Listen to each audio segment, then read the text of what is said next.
My name is Alissa Freeman, and I'm going to talk to you about Connect Groups. And I said a prayer 2 years ago for some meaningful friendships in my life. And the very next day, there was a posting on Facebook from a friend, and she was inviting people to her Connect Group. I messaged her and got the time, and it was on my day off, so I knew that this was what I was supposed to do. I immediately felt unworthy. I felt intimidated. I thought, are you really going to do this? And am I really going to put myself out there? But I just made a decision that I was going to do it. You know, God doesn't want your walk with Jesus to be alone.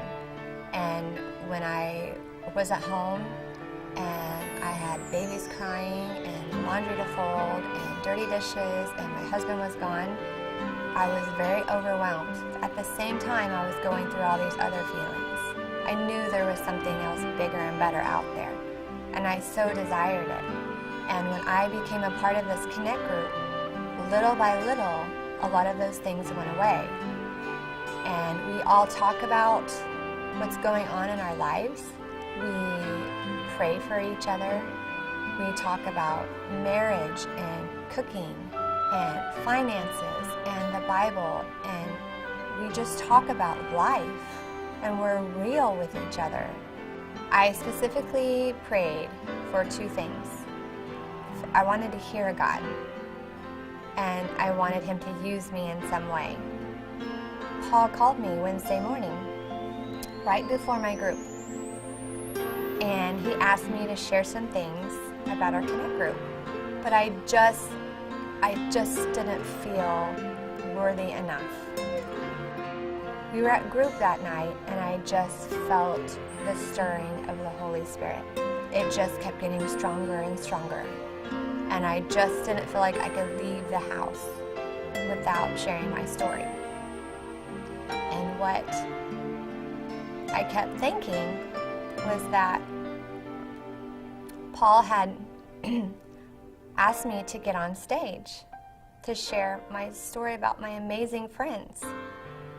But I didn't feel like I could stand on the stage that Pastor Billy Joe stood on and that Pastor Sharon stands on now with all of this baggage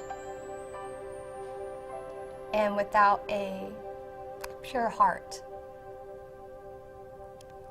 And so that night, I was able to sit surrounded by some amazing women, and I just shared it all.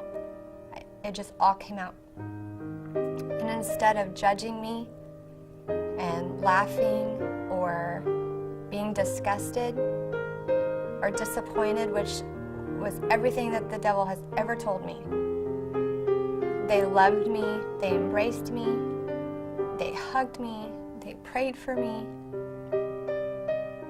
It was amazing. It was an amazing 2 hours, and I felt so free. This whole journey has started with that one prayer of me saying, God, I want some meaningful friendships in my life. They started it with their love and acceptance, which gave me the courage to finish my story with my family, and I'll forever be grateful.